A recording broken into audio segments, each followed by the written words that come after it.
So Euro 2016 is only a matter of days away, and I, for one, am pretty excited about it. Come on, you Reds, come on, Aberdeen, we can do this. Of course, it does mean that I am running out of time to get my predictions onto the public record, so without further ado, here we go. What do you mean, what's Aberdeen got to do with Euro 2016? A is for Albania. I'm starting alphabetically here. Everybody expects these guys just to be the whipping boys of the tournament. Well, I'm here to tell you, write them off at your peril. Let's not forget that they won away in Portugal during qualifying, and they're also the reason that 1992 winners Denmark are not here. Add to that the fact that in their last two games against France they have got a win and a draw from that, and they should be going there with a large Albanian support behind them. There is a large Albanian population in France, I think. I'm basing that mainly on the movie Taken, so I think they could spring a few surprises and do quite well.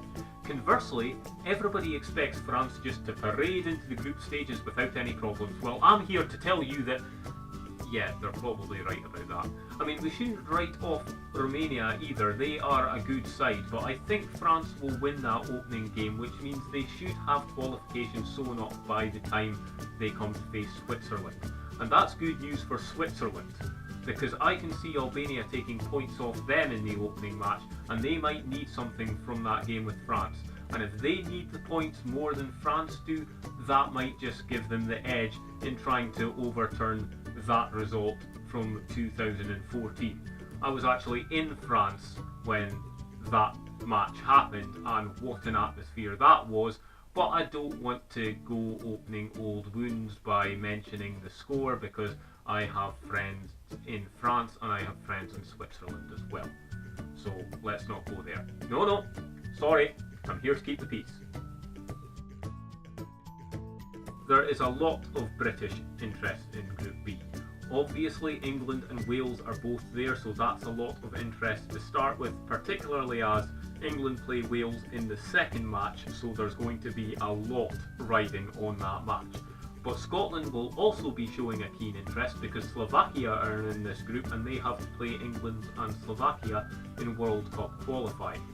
Russia will certainly be wanting to have their say, so how's this one going to go? I think England should win this group. If they don't, they will be underachieving, and when has that ever happened before? So I do expect England to win this group, but they probably won't have it all their own way. They should be able to take 7 points out of 9.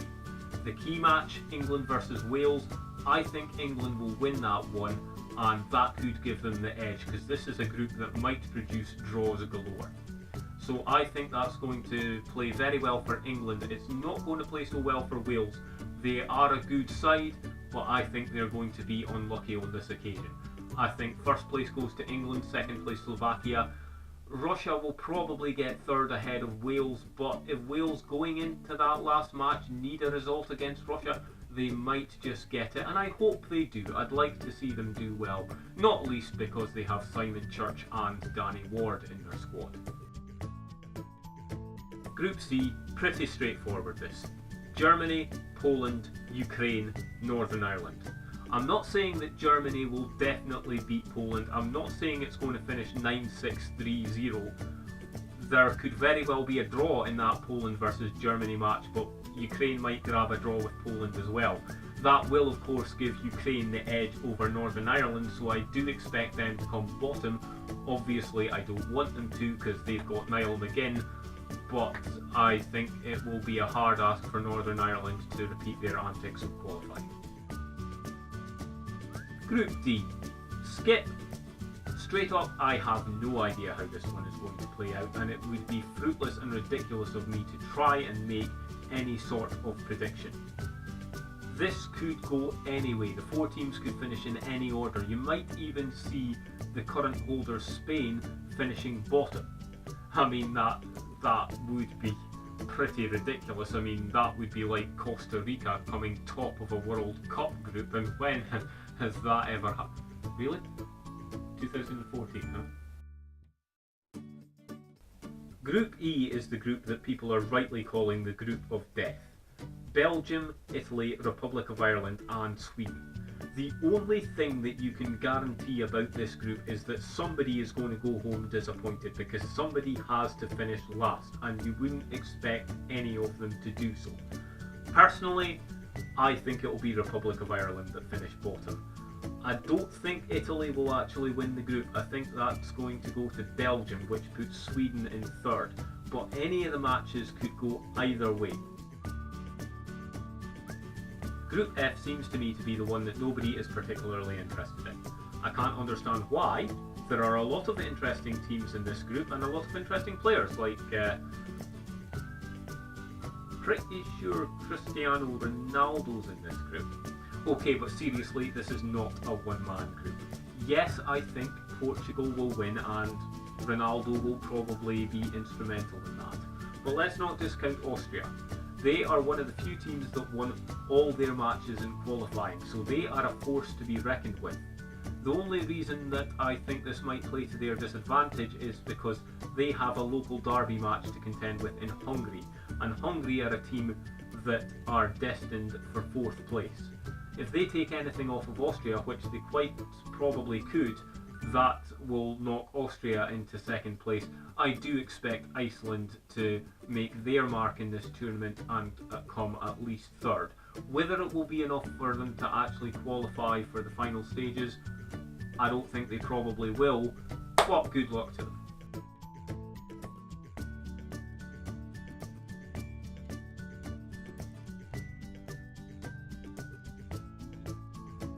So that's the group stages out of the way, so now we turn to the big question. Who will win Euro 2016? And can I predict it correctly? Could this be England's year? Will France romp to victory on home soil yet again? Will the world champions Germany get their act together on the big stage yet again? Will Spain, the current holders, retain the trophy yet again? Could a dark horse come into the mix? Belgium, Portugal, Italy, Poland would be a good outside bet. So how do I think it's going to play out? Well, I think the key match here is quarter final 2. That will be England versus Italy. England I expect to win their group and they will get a 3rd place team in the next round, so they will get into that match pretty easily. Italy, I honestly think they are potential winners, but I don't think they will win their group, which means they will be matching up with England in that match. Whoever wins that match will be going on to play France in the final, who will knock out a series of good teams along the way. That's why I'm narrowing it down to those 3 teams. I think England versus Italy is too close to call. I think the winner of that versus France is too close to call. But that's not good enough. I need to put my money where my mouth is and call this. So I'm going to go for England to beat France in the final. I can't believe I just said that. Yeah, there we go. England to beat France in the final. All other things being equal, I think Italy are actually a good bet for this tournament, but my prediction is England winner of Euro 2016. Now, I say that knowing that Scottish football fans have just grabbed their pitchforks. Let me say I have no beef with the English football team, and if anybody requires an explanation for that, they can speak to me about it privately. So there we go. England to win Euro 2016, beating France in the final. You can get that currently, by the way, at 40 to 1. Cannot believe I just said that. Cannot believe I just said that. Cannot believe I just said that.